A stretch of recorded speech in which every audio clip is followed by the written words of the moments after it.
안녕하세요. 자동차 읽어주는 남자 이상입니다. 오늘은 여러분들께 쉐보레 플래그십 SUV이자 풀사이즈 SUV 쉐보레 타호에 대한 정보를 전달 드릴까 합니다.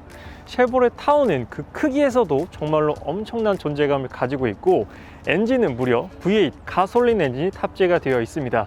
그리고 서스펜션도 어댑티브 에어라이드 서스펜션이 적용되어서, 즉 에어 서스펜션이 기본으로 탑재가 되어 있는 모델입니다.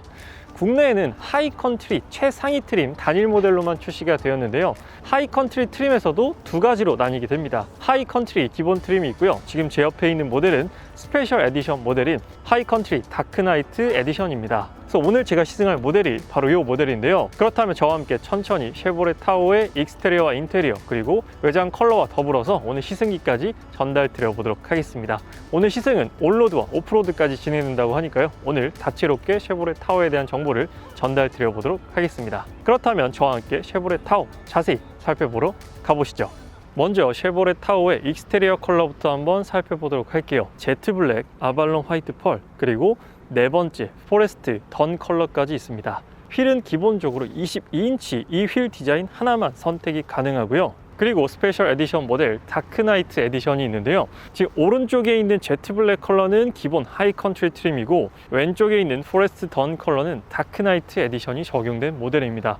어떤 부분이 다르냐면 성능적으로 다른 건 아니고요, 익스테리어적으로 봤을 때 블랙 보타이가 기본적으로 적용이 됩니다. 그래서 오른쪽은 지금 쉐보레 엠블럼 골드가 적용되어 있고요, 여기는 블랙이 적용되어 있습니다. 그리고 또 하나 다른 점은 하이컨트리 로고에서 차이가 있습니다. 측면부에 하이컨트리 로고가 적용되어 있는데요, 지금 왼쪽 다크나이트 에디션을 보게 되면 블랙으로 되어 있습니다. 기본 하이컨트리 트림은 이렇게 되어 있습니다. 그래서 이런 부분에서도 차이가 있게 돼요. 여기 측면부 타호 엠블럼에서도 차이가 있게 되죠. 여기는 블랙이고요, 여기는 실버로 되어 있습니다.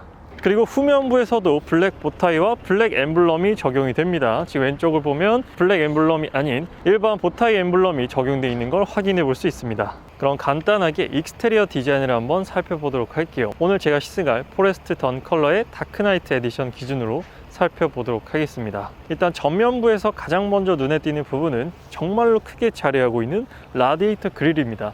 라디에이터 그릴이 어느 정도 크기냐면, 가늠하실 수 있게 손바닥으로 한번 보여드릴게요. 지금 제 손바닥으로 했을 때 한 14개 정도 손바닥을 이렇게 갖다 대야 막을 수 있을 정도로 엄청난 크기의 라디에이터 그릴을 보여주고 있습니다. 하지만 역시나 풀사이즈 SUV답게 커다란 라디에이터 그릴이 아주 잘 어울리는 그런 전면 모습을 가지고 있는데요, 폭은 2m예요. 딱 2m의 폭이기 때문에 주차장이 좁은 공간에서는 확실히 좀 타고 내릴 때, 그리고 옆차가 내릴 때 불편하게 느껴질 수도 있을 것 같습니다. 그리고 쉐보레 타호 같은 경우에는 캐딜락 에스컬레이드와 같은 플랫폼을 공유하기 때문에 에스컬레이드보다는 조금 더 저렴한 느낌이 난다라는 얘기도 많지만, 실제로 보면 절대 저렴한 느낌이 나진 않습니다.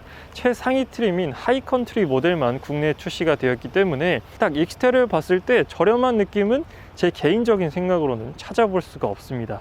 전면부 라디에이터 그릴도 이렇게 갈바닉 크롬으로 되어 있고요, 측면부 휠도 22인치 휠이 기본이기 때문에 제네시스 GV80 같은 경우에는 22인치를 옵션으로 선택해야 하는데 차량 크기가 있기 때문에 22인치가 기본으로 탑재가 됩니다. 그래서 익스테리어를 봤을 때 저렴한 느낌이 난다 라는 곳은 제가 봤을 때는 찾아볼 수 없을 것 같습니다. 전면부에서 느껴지는 포스와 아우라라든지 이 차가 뿜어내는 존재감은 확실히 그 정도의 가격, 그 정도의 가치를 가지고 있지 않나라고 생각이 듭니다. 확실히 좀 비싸 보여요. 차가 크기 때문에 그런 것도 있지만, 전체적으로 차가 주는 아우라가 저 차 절대 싼 차가 아니다, 확실히 좀 존재감이 있구나 라는 그런 느낌이 들게 됩니다. 그리고 측면부에는 전동 사이드 스텝이 기본으로 이렇게 탑재가 되어 있습니다. 풀옵션 모델이 국내에 출시되었다라고 보시면 될 것 같아요. 인테리어를 간단히 한번 살펴보게 되면, 인테리어는 국내 SUV랑 비교하면 그렇게 하이테크하고 최신의 느낌은 아닙니다. 하지만 쉐보레라든지 포드 이런 미국 차들을 보면 전체적으로 대부분 이런 느낌입니다. 아직까지 전체적으로 터치 방식보다는 아날로그 방식을 많이 쓰고 있고, 딱 봤을 때 조금 투박해 보인다 라는 그런 느낌도 조금 가지고 있어요. 이런 부분들은 충분히 감안하시고 쉐보레 타호를 고려하실 것 같습니다. 그리고 뒷좌석 같은 경우 쉐보레 타호는 7인승입니다. 그래서 2명, 3명이 앉을 수 있는 포지션으로 되어 있어요. 그래서 여기는 캡틴 시트로 되어 있고 팔걸이까지도 마련되어 있습니다. 지금 뒷좌석에 앉았을 때 운전석은 딱 제 포지션으로 맞췄거든요. 그래서 한 뼘 정도 거리가 이렇게 남게 됩니다. 그래서 뒷좌석은 굉장히 넉넉한 편이고요. 여기 왼쪽에는 레버가 2개가 있습니다. 이 레버를 당기면 이렇게 앞뒤로 움직일 수가 있고요. 이 레버를 당기면 시트 각도를 조절할 수가 있습니다. 그리고 여기서 3존 에어컨이 적용돼 있어서 온도랑 세기 조절, 열선 시트, 그리고 HDMI랑 USB C-타입 케이블까지도 꽂을 수 있게끔 마련이 되어 있어요. 그리고 2열 좌석을 중간 정도로 세팅했을 때는 이 정도 거리입니다. 178 성인 남자가 앉았을 때 무릎이 닿진 않습니다. 그렇게 좁지 않은 레그룸을 보여주고 있고요. 헤드룸 같은 경우에도 성인 남자가 뒤에 앉았지만 3열 헤드룸도 괜찮은 편입니다. 이 정도면 충분히 성인 남자도 탈 수 있을 정도입니다. 여기 살짝 기대면 여기 뒤쪽에 약간 뒤통수, 머리 끝 쪽이 닿긴 하는데 이 정도만 돼도 충분히 불편함 없이 탈 수 있을 것 같습니다. 그래서 3열에서 보면 여긴 캡틴 시트이기 때문에 여기 통로가 마련되어 있습니다. 그래서 이렇게 앞뒤로 가기도 편하고, 아니면 여기 버튼이 있어요. 이 버튼을 눌러주시면 이렇게 좀 과격하게 접혀지네요. 그래서 이렇게 뒷좌석을 접을 수도 있습니다. 그래서 이렇게 좀 더 편하게 나갈 수도 있는데, 이것보다 통로로 나가는 게 나은 것 같기도 하고요. 그래서 이렇게 좀 과격하지만 그래도 이 통로를 통해서도 이렇게 나갈 수가 있고, 전동 사이드 스텝이 있기 때문에 이렇게 밟아서 내릴 수도 있습니다. 근데 이 시트는 세울 때는 이렇게 수동으로 세워 주셔야 돼요. 이렇게 한번 고정하고 2번 고정해 주시면 됩니다. 이렇게 고정해 주시면 돼요. 그리고 후면부 같은 경우에는 아주 박시하게 디자인되어 있어요. 공간 효율성을 위해서 살짝 이렇게 깎아 내린다거나 그런 거 없이 아주 이렇게 공간을 꽉꽉 채운 모습을 보이고 있습니다. 그리고 여기를 눌러보게 되면 여기 위에 있는 글라스만 오픈이 가능합니다. 그래서 이런 풀사이즈 SUV의 또 하나 특이한 부분이죠. 이런 부분이 좀 유니크한 부분이고요. 그리고 와이퍼를 보면 요 위쪽에 히든 타입으로 되어 있습니다. 그래서 이걸 내려서 보여드리면 여기 보이시죠? 그리고 크롬이 이렇게 가로로 쭉 지나가게 되고, 하단 머플러는 총 4가지입니다. 여기는 견인할 수 있는 장치들이 마련되어 있기 때문에 저걸 탈거하게 되면 견인할 수 있는 시스템까지 기본적으로 탑재하고 있어요. 그리고 트렁크도 한번 보여드리도록 할게요. 트렁크는 당연히 전동 트렁크로 되어 있고, 이쪽에 손을 넣으면 열 수가 있습니다. 그래서 3열을 세웠을 때 트렁크 공간은 이 정도가 나오게 돼요. 그래서 3열을 접어야 조금 더 넉넉하게 쓰실 수가 있는데, 여기 뒤에서도 전동으로 접을 수가 있어요. 한번 접어 볼게요. 중간에 손을 떼면 이렇게 그대로 멈춥니다. 그렇기 때문에 다 내려갈 때까지 꾹 눌러 주셔야 돼요. 그래서 보통 이 세팅으로 많이 쓰실 것 같아요. 그래서 이렇게 쓰면 사실상 4인승입니다. 4인승 풀사이즈 SUV가 되는 것이죠. 그래서 뒤에를 폴딩하면 트렁크 공간은 상당히 넉넉하게 나오게 되고, 2열까지 접게 되면 성인 2명까지는 정말로 넉넉하게 누울 수 있을 정도의 공간을 보여주고 있습니다. 지금 쉐보레 타오 운전석에 드디어 앉아봤습니다. 굉장한 기대와 설렘을 가지고 지금 시승을 시작했는데요. 일단 앉았을 때 첫 느낌은 모든 부분이 상당히 낯설면서 조금 떨리는 그런 느낌이 있어요. 일단은 포지션이 굉장히 높기 때문에 시야 확보에 있어서는 이만한 차가 없겠다. 확실히 바디온 프레임의 장점, 차가 높다라는 그런 장점이 운전석에 앉자마자 느껴지는 부분이 있고요. 확실히 2m의 전폭을 가졌고 5.3m가 넘는 전장을 가졌기 때문에 일단 익숙해지는 데까지는 조금 시간이 걸릴 것 같습니다. 저도 방금 타오를 시승했는데 이런 거동하는 부분에 있어서 아직까지 익숙지 않기 때문에 좀 조심을 해야겠다. 확실히 크다라는 게 운전석에 앉으니까 더 크게 체감이 되는 부분입니다. 그래서 제가 개인적으로 쉐보레 타오에서 궁금했던 부분은 크게 2가지입니다. 첫 번째는 승차감이었고, 두 번째는 V8 가솔린의 주행 필링이었어요. 일단 첫 번째 승차감이 궁금했던 이유는 이 차량은 바디온 프레임 구조를 가진 차량입니다. 바디온 프레임이라는 건 이 사다리형 모양의 프레임에 위에 이렇게 차체를 씌운 겁니다. 이제 바디온 프레임이 있고 유니바디, 즉 쉽게 말해 프레임 바디라고 부르고 우리가 모노코크 바디라고 부르는 그 2가지 방식이 있어요. 근데 대부분의 도로에 있는 대부분의 차량들은 유니바디, 모노코크 방식입니다. 그러니까 전체적으로 차량이 한 덩어리로 되어 있는 걸 유니바디라고 하는데, 이 쉐보레 타오를 포함해서 몇몇 오프로드를 지향하는 차량들은 바디온 프레임 바디로 구성이 되어 있습니다. 그래서 대표적으로 국산차로는 기아 모하비가 있고, 쌍용 레스턴, 그리고 수입차로는 지프 랭글러, 그리고 메르세데스 벤츠 G바겐이 있습니다. 그리고 이런 풀사이즈 SUV에서는 지금 현재 제가 타고 있는 쉐보레 타오도 있고요, 포드 익스페디션, 그리고 GMC 유콘, 캐딜락 에스컬레이드 등이 바디온 프레임 방식의 차량입니다. 그렇다면 여기서 간단하게 바디온 프레임 바디 방식의 장점과 단점을 한번 말씀드려보도록 할게요. 일단 장점 같은 경우에는 차고가 높기 때문에 굉장히 넓은 시야를 보여주고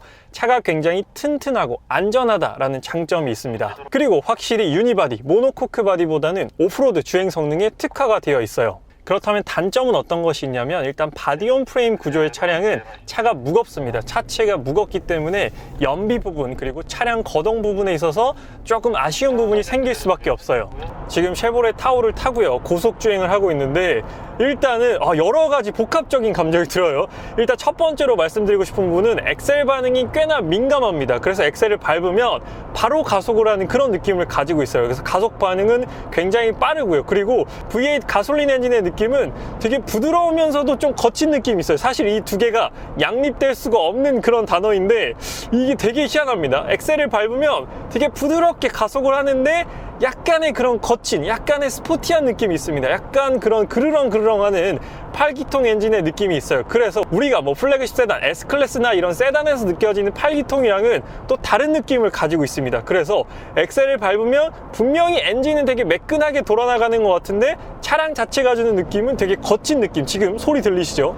이게 주행을 하면 우웅 하면서 되게 나 거친 차야, 나 달려나가고 싶어, 이러한 느낌을 운전자에게 전달해 주는 것 같습니다. 그래서 약간 정숙성과는 거리가 있는 그런 V8 8기통 가솔린 엔진이다 라고 생각이 들어요. 그래서 이 8기통 가솔린 엔진은 10단 자동 변속기와 결합이 되어 있습니다. 그래서 출력은 426마력에 토크 63.6을 발휘합니다. 출력적으로는 전혀 이 커다란 차를 운행하는 데 있어 부족하진 않습니다. 꽤나 넉넉하게 느껴지는 편이고요. 그리고 또 한 가지 놀라운 부분은 바로 이 승차감입니다. 사실 바디온 프레임 바디 하면 승차감 안 좋겠지, 뭐 굉장히 막 이렇게 불편할 거야 라고 생각하실 텐데 이 차의 가장 큰 장점이 있습니다. 바로 어댑티브 에어라이드 서스펜션, 즉 에어 서스펜션이 탑재가 되어 있다는 것이죠. 그래서 우리가 경쟁 모델로 보고 있는 풀사이즈 SUV들, 국내에 많이 출시가 되었잖아요. 포드 익스페디션과 캐딜락 에스컬레이드가 대표적인데 일단 캐딜락 에스컬레이드랑은 금액 차이가 많이 나기 때문에 제 개인적으로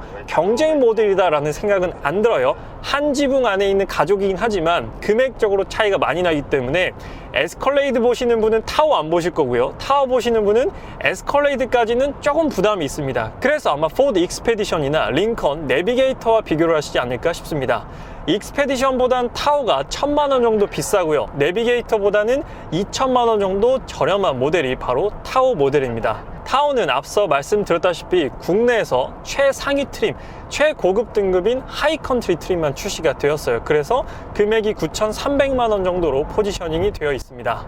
그런데 정말 인상적인 부분은 고속주행 승차감이 너무 좋아요. 약간 단단하진 않습니다. 확실히 단단하진 않는데 약간 이렇게 고속을 유영하는 듯한 그 두둥실하는 그런 승차감이 있어요. 그래서 확실히 탄탄하진 않습니다. 탄탄했으면 좀 불편했을 것 같기도 해요, 이렇게 커다란 차가. 그래서 굉장히 소프트하면서도 되게 매력적인 그런 승차감을 가지고 있는 것 같습니다. 제가 기대했던 승차감이랑은 또 다른 느낌이에요. 그래서 탑승객 모두가 조금 편안하게 장거리를 갈 수 있는 그런 세팅으로 되어 있는 것 같습니다. 그래서 어댑티브 에어라이드 서스펜션이 적용되어 있지만 거기에 플러스 마그네틱 라이드 컨트롤 시스템까지도 탑재가 되어 있습니다.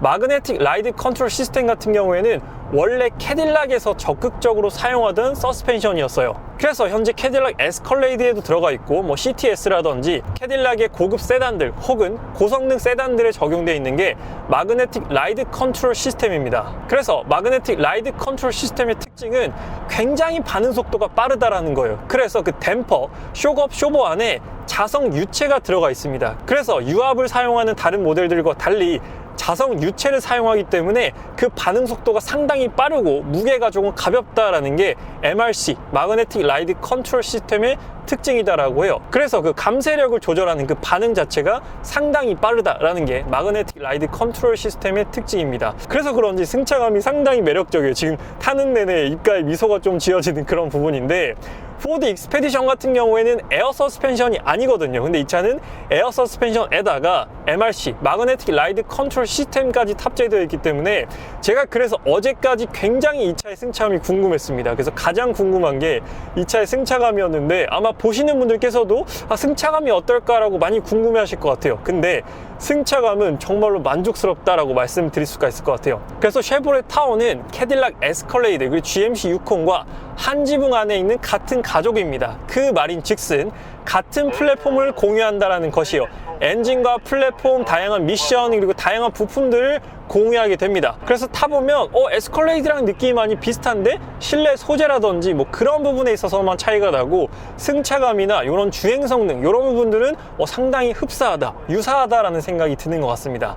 그래서 확실히 에스컬레이드보다는 가성비가 좋은 것 같아요. 대신에 뭐 실내 구성이라든지 이런 옵션, 고급감은 에스컬레이드를 따라가긴 어렵지만 난 그 정도까지는 필요 없어. 나는 메인카가 있고 주말에만 뭐 카라반이라든지 트레일러, 내 여가, 내 레저를 즐기기 위해서 세컨카로 커다란 차, 힘 좋은 차를 알아보고 있어 하시는 분들에게는 아주 적합한 에스컬레이드보다 훨씬 더 합리적인 가격에 이런 승차감과 다양한 옵션들을 경험하실 수 있지 않을까라고 생각이 듭니다. 에스컬레이드랑 비교했을 때 사실 옵션 차이는 그렇게 크게 나지 않습니다. 뭐 트레일링 기능이라든지 다양하게 견인 능력이라든지 이런 부분에서는 큰 차이가 없어요. 견인 능력은 3.4톤 정도를 가지고 있기 때문에 잠시 후에 또 트레일러를 견인해보는 그런 프로그램이 마련되어 있습니다. 그래서 해당 트레일러의 길이가 10m가 넘고 무게가 3톤이 넘는다고 하는데 저도 굉장히 기대를 하고 있습니다. 저도 트레일러를 끌어본 적이 없기 때문에 과연 어떤 느낌일지 기대를 하고 있는데 그 부분도 한번 말씀드려보도록 할게요. 지금은 그냥 일반 노멀 모드로 주행을 하고 있어요. 근데 스포츠 모드로 한번 바꿔볼게요.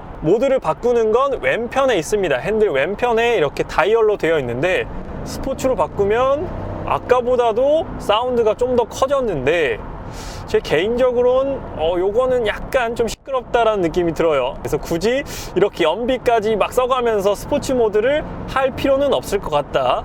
물론 뭐 급할 때는 쓰실 수도 있겠지만 저는 스포츠 모드를 그렇게 추천드리고 싶진 않네요. 제가 사용해보니까 그냥 노멀 모드가 가장 매력적인 것 같습니다. 이렇게 부드럽고 조용하고 편안하게 주행할 수가 있어요. 그리고 또 많은 분들이 쉐보레 타호 9천만 원이 넘어?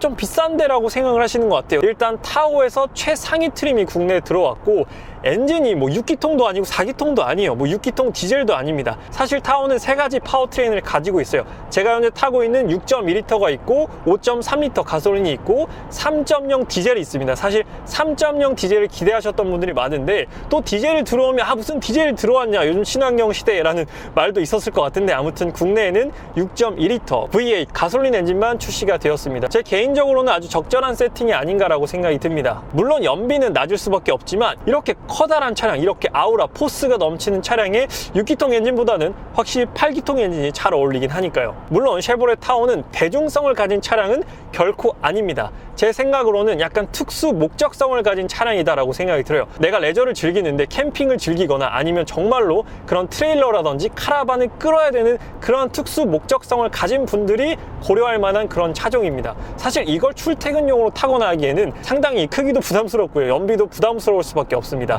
그래서 그러한 목적을 가지신 분들에게는 아주 좋은 차량이죠. 팰리세이드는 좀 작고 견인력도 딸리고 모하비는 조금 아쉬운데 하시는 분들에게는 이렇게 완성차 브랜드에서 다양한 차종들이 나와주면 정말로 반가운 부분입니다. 그리고 지금 코너링을 좀 빠르게 돌아 나가고 있는데 지금 롤을 한번 볼게요. 지금 몸이 살짝 쏠리긴 하는데 생각보다 그렇게 롤이 심하진 않습니다. 쉐보레 타호에 적용된 어댑티브 에어라이드 서스펜션은 셀프 레벨링 기능까지도 적용되어 있어요. 그래서 한쪽에 사람이 많이 탄다거나 그리고 이런 차들은 짐을 많이 실잖아요. 그래서 뒤쪽이 무거워지게 되는데 그러면 서스펜션이 뒤쪽이 눌릴 수가 있습니다. 그런데 그것도 레벨을 맞춰서 이렇게 수평을 유지해 준다라는 거예요. 그래서 셀프 레벨링까지도 적용되어 있기 때문에 뭐 천장에 카약이라든지 이런 거 실었을 때 한쪽으로 무게가 쏠리더라도 항상 수평을 유지해 준다라는 게 셀프 레벨링 기능입니다. 그래서 물론 뭐 세단이나 스포츠카 정도의 코너링을 만들어낼 수는 없어요. 구조적으로도 그렇고 전고 높이가 1.9m나 되는 차량입니다. 그렇기 때문에 그 정도의 코너링을 만들어낼 수는 없지만 이 바디온 프레임이라는 구조를 봤을 때 그리고 풀사이즈 SUV라는 장르를 고려해 봤을 때 코너링은 상당히 준수한 편인 것 같습니다. 그래서 온로드 성능은 상당히 만족스러웠는데 오프로드 성능은 어떨지 제가 또 스키장 슬로프를 타보면서 직접 또 오프로드 후기를 전달 드리도록 할게요. 지금 쉐보레 타호를 타고 오프로드 코스로 왔는데요. 이 오프로드 코스는 바로 스키장입니다. 지금 스키장 슬로프를 역으로 올라오고 있어요. 경사가 14도, 15도 정도 됩니다. 지금 계기판에 경사가 나오고 있는데 와, 지금 약간 엊그제 비가 와가지고 진흙인 상태인데 저도 이렇게 차를 타고 슬로프로 올라가는 거는 생애 처음이에요. 굉장히 지금 긴장되면서도 설레이고, 지금 아까 말씀드렸다시피 바디온 프레임 셰시의 특징은 이런 오프로드 에 특화되어 있다는 것입니다. 그래서 스키장 슬로프의 최대 경사가 25도 정도 된다라고 해요. 그런데 지금 15도 정도 경사로 짜릿한데요. 오프로드는 또 스포츠카를 타고 고속주행하는 거랑은 또 다른 재미가 있는 것 같습니다. 저도 이렇게 제대로 된 오프로드라고 할 수 있겠죠. 이렇게 스키장 슬로프를 거꾸로 올라가는 거니까 이 느낌은 또 다릅니다. 고속주행 고속도로를 이렇게 쏘는 느낌이랑은 또 완전히 다른 즐거움과 재미가 있는 것 같습니다. 이런 부분도 이렇게 아주 쉽게 주파를 해내는 타오의 능력을 보면서 타오 진짜 멋있다, 듬직하다 라는 느낌이 드는 것 같습니다. 네, 언덕을 아주 당차게 올라왔고요. 이번엔 내르막입니다. 내르막이 사실 더 위험해요. 이런 오프로드에서는 미끄러질 위험성도 크고 그렇기 때문에 내르막을 갈 때는 힐 디센트 컨트롤을 사용해 볼 예정입니다. 힐 디센트 컨트롤은 어떤 기능이냐면 이 차가 알아서 브레이크 속도를 제어를 해주는 겁니다. 네, 힐 디센트 컨트롤을 켰고요. 지금 브레이크를 밟았습니다. 브레이크를 밟으면 이제 시작이 돼요. 근데 쉐보레 타오의 특징은 힐 디센트 컨트롤의 속도를 조절할 수 있다는 겁니다.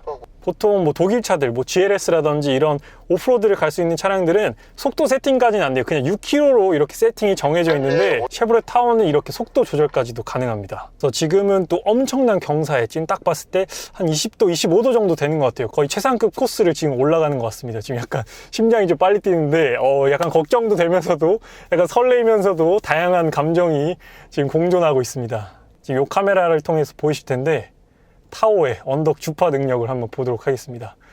저 이런 데 처음 가보거든요. 너무 기대됩니다. 출발해 보도록 할게요. 차량 간격은 앞차가 살짝씩 보이면서 너무 가까이 가면 위험한. 이게 현재 오프로드 타이어가 아니거든요. 쉐보레 타이어 쉐보레 타워에 들어가 있는 게 오프로드 타이어가 아닌데 그런데도 지금 이런 차가 그래도 옆으로도 안 가고 대박. 오프로드 타이어도 아닌데 이런 성능을 약간 지금 두근두근 거립니다. 지금 다시 힐 디센트 컨트롤을 켜보도록 할게요. 네, 디센트 컨트롤 켜고 브레이크 밟으면 바로 시작이 됩니다. 그래서 지금 속도는 한 10km로 맞춰보도록 하겠습니다. 그래서 힐 디센트 컨트롤 켜놓으면 내가 브레이크를 안 밟아도 이 차량이 알아서 최대 속도, 제가 지금 10km로 세팅해놨는데 지금 10km 속도로 가고 있습니다. 제 오른발 지금 브레이크 안 밟고 있어요. 현재 내리막 각도는 15도 정도 되고요. 저도 스노우보드를 타지만 양지 리조트는 스노우보드만 타러 와봤지 차를 타고 올 거라고는 상상을 못했는데 지금 17도까지도 조금 더 속도를 내보도록 하겠습니다. 그리고 이번에는 좀 좁은 도로를 간다고 합니다. 도로도 아니죠. 도로가 맞나? 좁은 곳을 간다고 하는데 그럴 때는 이 360도 카메라를 켜고 여기를 보면서 이 화면을 보면서 주행해 보도록 하겠습니다.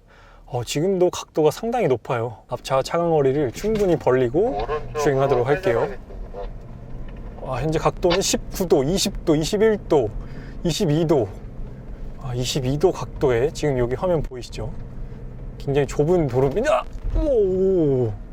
근데 확실히 에어 서스펜션이 적용돼 있어서 이런 오프로드를 탈 때도 막 생각보다 그렇게 몸이 요동치는 것 같진 않습니다. 그래서 제가 이 느낌은 그 랜드로버 디펜더 탔을 때, 디펜더도 에어 서스펜션 적용돼 있잖아요.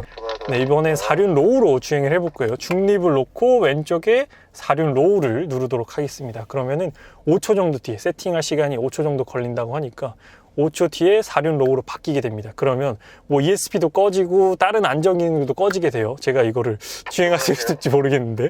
그리고 D 드라이브로 이렇게 바꿔주시면 됩니다. 지금 4륜 로우로, 아까 4륜 하이로 주행을 했고 지금은 4륜 로우로 주파를 해보도록 하겠습니다. 4륜 하이는 좀 고속으로 갈 수 있어요. 근데 4륜 로우는 도강을 한다든지 완전 그런 진흙이라든지 이런 데를 지날 때 4륜 로우로 가면 된다고 합니다. 두 번째, 와. 우회전하도록 하겠습니다.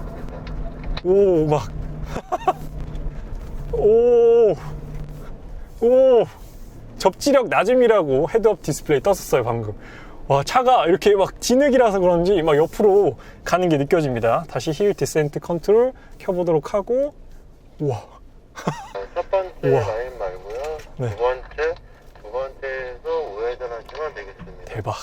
네, 지금 각도는 15도. 아, 이 편한 게 헤드업 디스플레이가 15인치가 적용되어 있거든요. 그래서 15인치 헤드업 디스플레이 통해서도 계기판에 있는 메뉴들이 그대로 나옵니다. 현재 오프로드 각도라든지 현재 이 타워의 상태가 다 헤드업 디스플레이 나오거든요.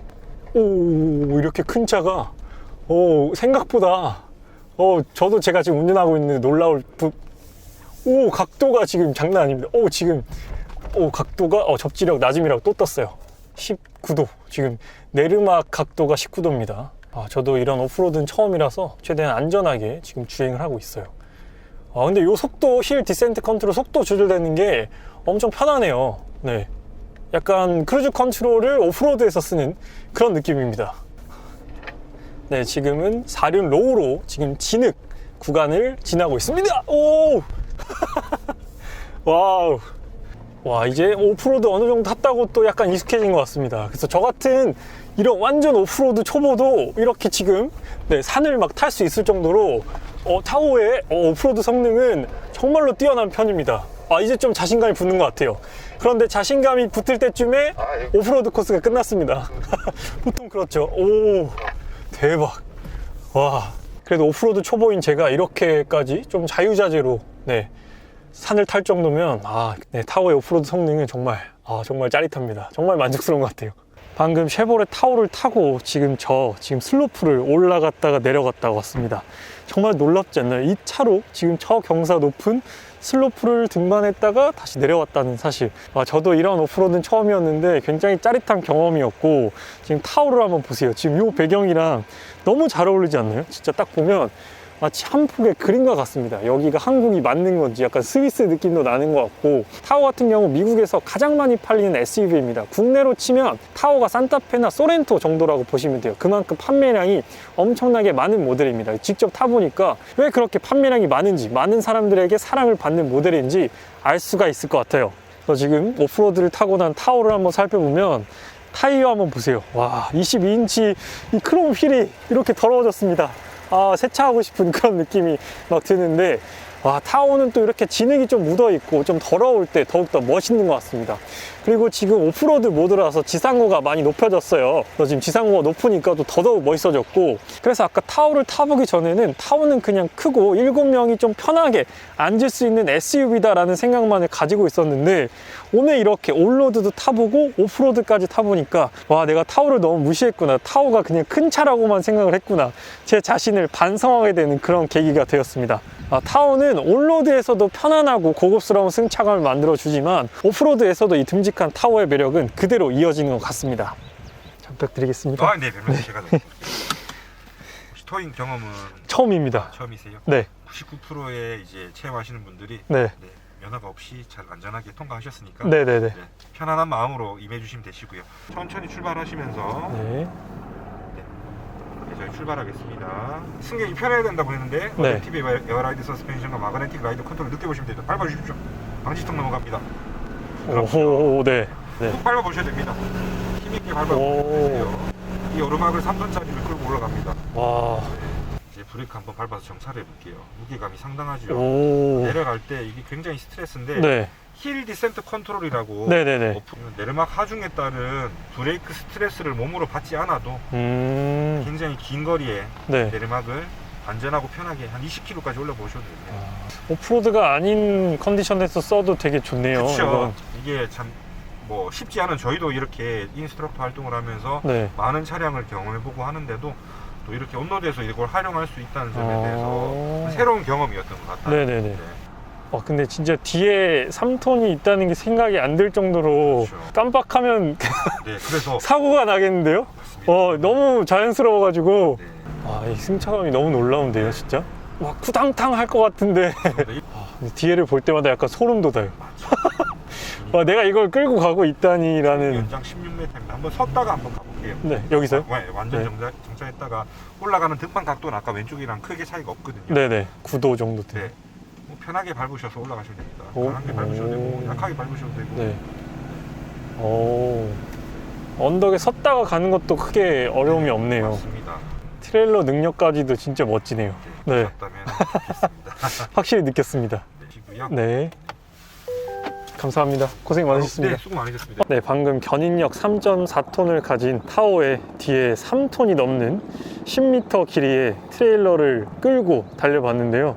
진짜로 정말 과장 하나도 안 보태고 뒤에 트레일러가 거의 안 느껴졌습니다. 주행을 하는데 내가 진짜로 이걸 끌고 있는 건가 싶을 정도로 와, 이 커다란 트레일러를 제가 지금 끌고 왔다는 게 너무나도 안 믿기면서도 실감이 안 나는 그런 상황입니다. 와, 그리고 뭐 끌면서도 아까 언덕도 올라갔고 내리막길도 갔지만 언덕 올라갈 때 뭐 힘의 부족함이라든지 조금 아쉬운데 이런 느낌도 없었고, 내리막길을 내려갈 때도 힐 디센트 컨트롤의 보조를 받으니까 뒤에 3톤이 넘는 트레일러가 있지만 내리막길도 아주 안전하게 내려오는 것도 체감을 했습니다. 와, 그래서 타오의 매력은 정말 어디까지인가, 여러 가지 조건에서 타오를 타보면서 오늘 계속 감탄하고 있습니다. 네, 오늘 쉐보레 타오를 제가 직접 타봤는데요. 온로드 성능도 만족스러웠고 오프로드 성능도 기대 이상이었고요. 그리고 카라반도 견인해서 운전도 해봤습니다. 그래서 타오를 그냥 눈으로 봤을 때와 직접 타봤을 때, 그리고 다양한 컨디션에서 타오를 즐겼을 때 정말 타오의 매력은 무궁무진하구나 라는 걸 오늘 느꼈습니다. 아마 타보지 않았으면 그냥 커다랗고 연비 안 좋은 차라고 인식을 했었을 텐데 오늘 온로드도 인상 깊었고요. 오프로드 성능도 아주 인상 깊었습니다. 그래서 직접 타보고 나니까 타보가 얼마나 좋은 차고 왜 그렇게 미국에서 많이 판매가 되고 인기가 많은지 직접 실감할 수 있는 그런 기회였습니다. 그래서 아마 타오 고민하시는 분들 많으실 것 같은데 타오 직접 타보시면 아마 분명히 만족하실 것 같습니다. 그래서 타오 궁금하신 분들은 꼭 한번 시승해 보시라고 말씀드리고 싶어요. 시승해 보시면 완전히 타오로 마음이 굳어질 겁니다. 그래서 저도 1억 미만의 SUV를 고르라면 타오가 탑3 안에 드는 것 같습니다. 일단 뭐 8기통 가솔린 엔진과 에어 서스펜션, 그리고 다양한 오프로드 성능, 이런 부분들이 오늘 정말로 인상 깊었습니다. 그래서 추후에 타오를 조금 더 깊게 타볼 기회가 생긴다면 그때는 여러분들께 타오의 실내 기능과 인테리어에 대해서도 자세히 소개해 드리도록 하겠습니다. 오늘 쉐보레 타오 리뷰는 여기서 마치도록 할게요. 지금까지 자동차 읽어주는 남자 이상이었습니다. 시청해 주셔서 감사합니다.